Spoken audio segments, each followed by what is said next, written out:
Hello, good people. Tony Token Squid Price here. And we're in the episode 3 of the I Am Damaged podcast. When we last left off in episode 2, the date of episode 2 ended on March 21st, 2008. And as you know, this podcast, the I Am Damaged podcast, brought to you by Tomek Entertainment, is... this is just me reading the journals and, of course, all of those court documents and those court documents and those court documents and those court documents over there, too. And we're going to read all of those court documents. And then, as needed, we are going to be playing the audio recordings that go along with the journal entries as those audio recordings seem fit. Including in some of those audio recordings are going to be interviews with my then 15-year-old son and the court personnel when he was trying to tell them that he should be living with his father, not his mother. We've got a whole, I think it's 65 or 70 minutes of that interview, which is rather interesting. Anyway, we're going to get right to it. It's the I Am Damaged podcast, and today we are beginning on April 10th, 2008. This is 3 weeks after the last entry that we saw in the previous episode. And a lot of the notes in my journals are in the first part of the journals anyway. There's a lot of abbreviations and a lot of things like that happening because I was doing a lot of different things at once. Anyway, April 10th, 2008. First meeting, we discussed laws, beliefs, personal motivations, and Robert Frost. April 15th, 2008, Tuesday, we discussed Lincoln, the MLK assassination, the road less traveled. Christie was introduced. Ryan showed up. Most of today's talk surrounded Rich Dad, Poor Dad. Jay did not come as scheduled. After 2 hours, we broke for lunch. Wayne went to Subway and got 12-inch subs. Christy left at lunch and won't be back. Tyrone was here, but not Peggy. Tori and Kim were both no-shows. Chris came again. After break, only Chris and Gary were there. Talk changed to how we're going to do this. We discovered that Chris lacks self-confidence, which we guessed was based on self-esteem. Gary admitted a fear of cold calling for the foundation. Ryan returned and asked me to share my life story. I recalled most of my resume, including the Travis Tritt, Lori B. story. Adjourned to meet tomorrow. We only covered half of Rich Dad. Worked on taxes for 2005, put the kids to bed, and talked with Anna about mistakes in reporting. Told her deadline did not matter because they owed us. All was well until 11:55 when she got extremely angry that I was not on my way to mail off the taxes to the post office. She actually hit herself in the head with the TV remote control and stormed off. I heard her crying, but I decided it was okay because it was her choice. I wanted to console her, but since I was making her angry, I knew I could do nothing. She went to sleep, and I slept in my chair the second night in a row. April 16, 2008, Wednesday. Flew to Portland, took a bus to Corvallis, had dinner with Jerry, Jose, Devin, Nick, and Abby. Much discussion, much laughter. Slept in a crawl space above the garage. April 17, 2008. Breakfast and go home. Shuttle to the airport. Buy some wine after security. Very small talk in security line with the young lady for Portland with the southern accent. Waited for plane. It was full. On to the next gate and the next plane.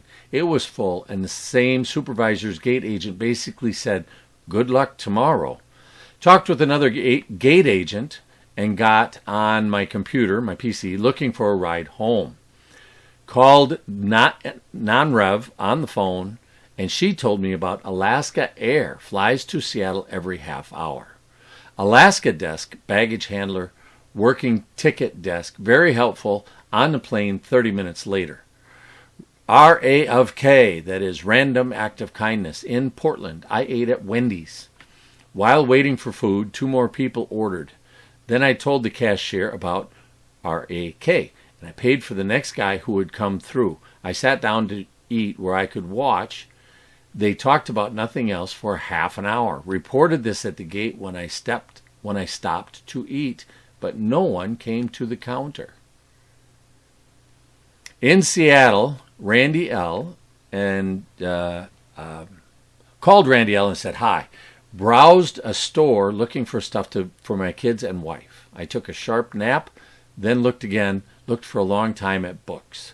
Man in front of me checked out for Wired magazine. Asked for Wired magazine. I had seen it when he left empty-handed. I bought it, found him at the gate. It was easy. White guy, third leg, with a white woman and an Indian man. They tried to pay me, but I said, no, I missed your birthday.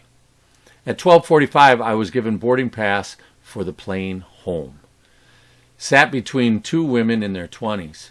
One went to sleep while the other wanted to talk. We spoke about jobs, then life, then about being Catholic. She converted 1 year earlier. We prayed, Hail Holy Queen and Memorare together. Talked about luminous mysteries. We walked together to her concourse, said goodbyes, and disappeared from each other. Wayne picked me up, took me to my truck. We worked for a few minutes preparing the group, got phone new numbers.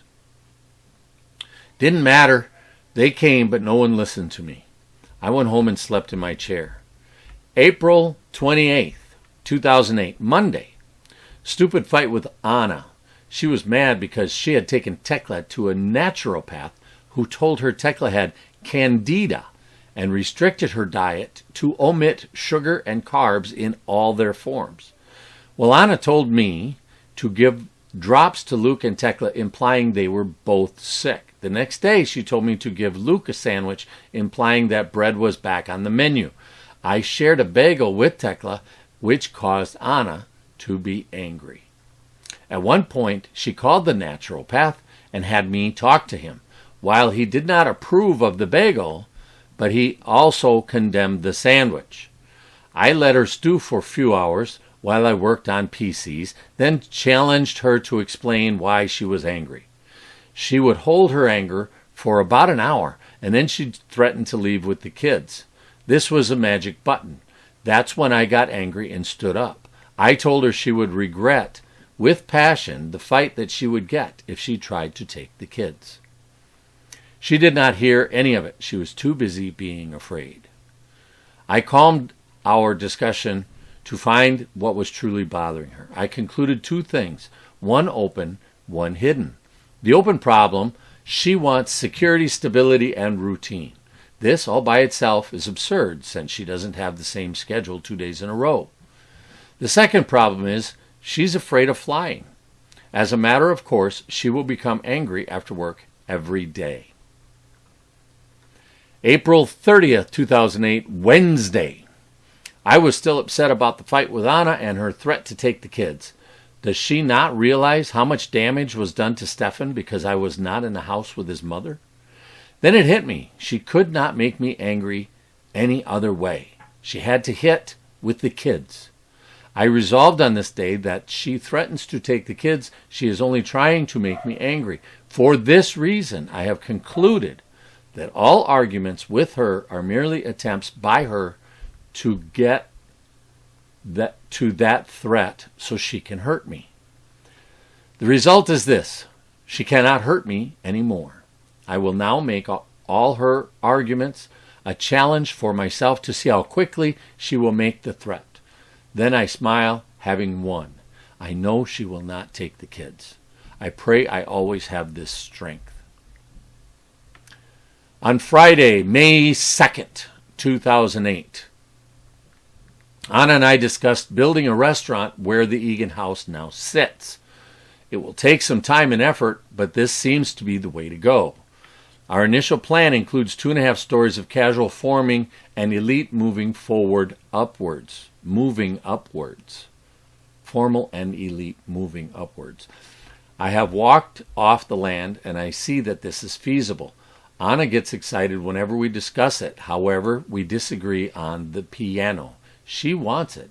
I think it will be too loud. Monday, May 5th, 2008. I took a call from Jay today. She threatened to sue. I offered her a compromise. She works my program 1 month, and if she still feels I owe her, I'll pay. She said she could not commit 1 month. I countered with her dedicating 120 hours at her choosing to the program. The house is already sold at sheriff's sale, rendering our partnership officially ended.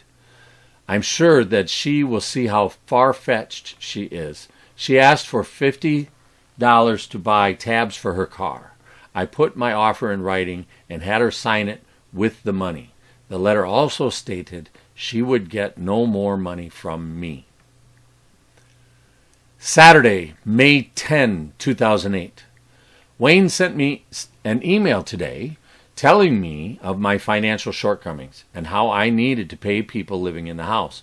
I became furious with this language and attitude and wrote back a seething email criticizing him for all his shortcomings and declaring again how he does not believe. He wrote back doing his best to justify his position, and I did it again. The second email was as discouraging as the first, even sounding pitiful as well as scornful. Today I started listening to an audiobook called How to Win Friends and Influence People. Its first chapter talks about criticizing people, and I have found myself filled with remorse. I wrote a simple email to Wayne suggesting a short vacation, but only after I apologized and wished I could take back what I had said. Brenda called about 11:30. Stefan had been in an accident and was being taken by ambulance to the hospital. Luckily, Anna was home, so I was allowed to leave and go to the hospital. The nurse greeted me by name, Mr. Price, to which I asked how she knew, and she said, "Your beautiful bride is already here." I just said, X. Steph was strapped to a bed, but was in good spirits. He was examined and released about 2:30 a.m. His mother and me had a cordial, albeit superficial, conversation. Most of it was about what Steph will do for a car. I walked him out. He was slow. His pain was in his pelvis from the seatbelt. I put him on his mom's car after a short wait and then went home myself. Sunday, May 11, 2008. Sunday went to new church in Edina. I liked it. Can't remember the name right now. Reverend and Rich, both together. We got a bit late, so we sat outside the doors. We were selling tickets. They were selling tickets to a pancake breakfast. One girl gave up easily, so I pushed her a little. Told her I would buy 2 if she did not sell 5 with my suggestions. She sold 2 and quit.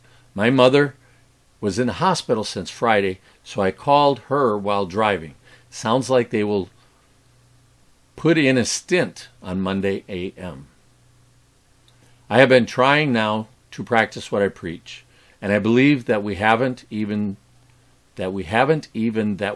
the money, even if the banks say no. My personal goal is 10 million by July 1st, 2009. We drove to our favorite McDonald's where the kids could play. Anna and I talked about our restaurant some more. The usual event took place when Luke lost his new toy car. It was given to him by McDonald's. While looking in vain to find it, a stranger walked up with a new one, still unopened, and gave it to Luke. We came home to our routine, and Anna went to work. Monday, May 12th, 2008. Anna came back from work as I was dropping Luke at school. Mass was today, so we all went. I drove Steph to school and picked him up after his health final. Picked up a Zuzu Trooper.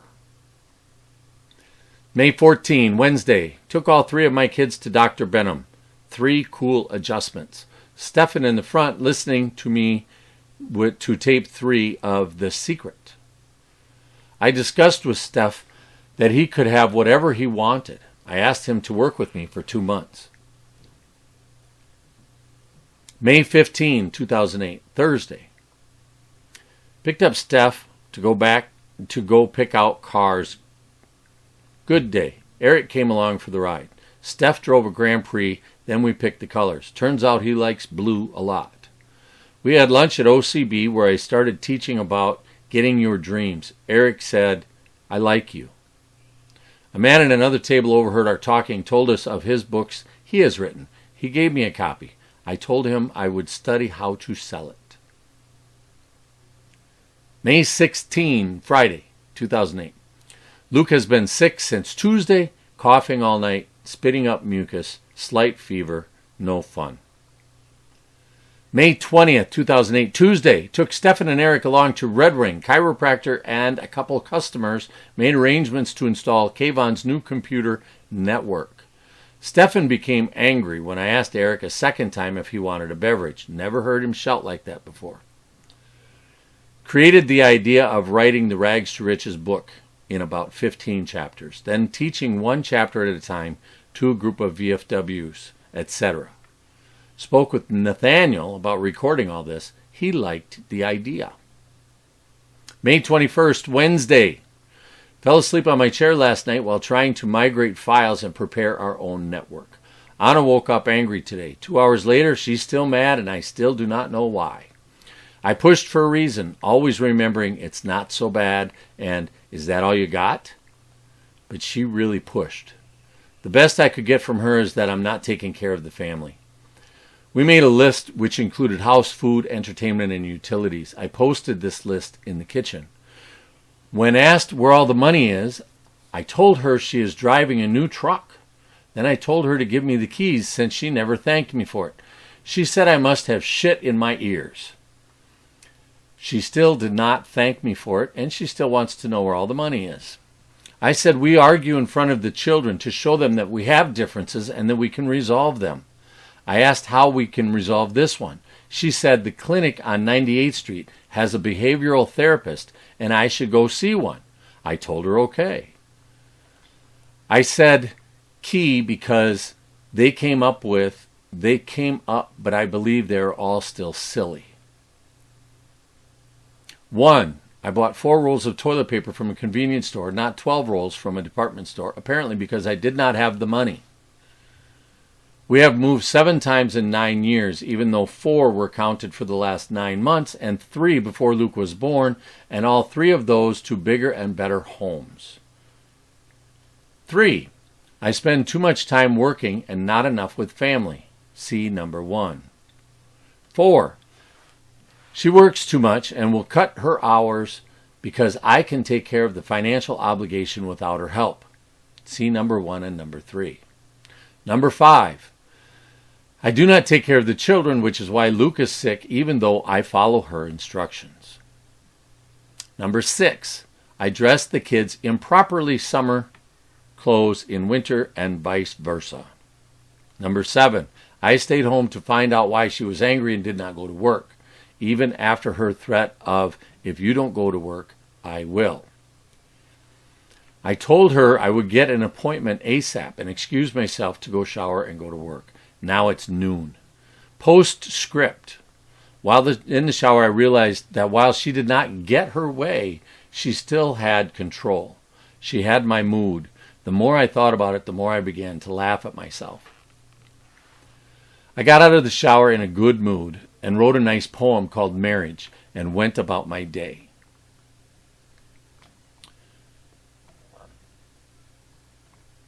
Marriage, May 21st, 2008. It must be tough to be married to me. You tell me, but I never see. It's a complicated world I make for myself. So complicated at times there's no time to put up a shelf. I work and complain about the strangest little things. I know there are times when that's gotta sting. But when I complain there's not enough food, please know I'm just hanging on to a very bad mood. My pants are too big and I complain about that. Can you imagine? Not enough fat. I don't know how you do it, putting up with me. You tell me, but I never see.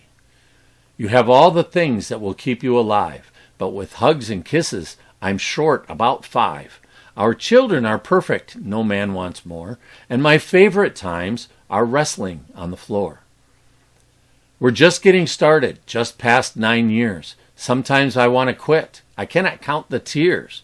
We discuss and we argue and we try to make right, but often we only get into a very big fight. I know you want more, and I'm trying my best. I try and I try. There's no time for rest. Tell me how you do it, putting up with me. Please never stop telling me. Soon I will see. There isn't a day I don't concentrate on you, but thinking doesn't really change what I do. I ask and you tell me, but I never see. It's my blessing you see that you are married to me. That seems like a really good place to end. We'll start the next episode 4, on May 25th, 2008. This has been a presentation of Tomac Entertainment. I hope you enjoyed this particular podcast, and we are looking forward to seeing you soon in episode 4.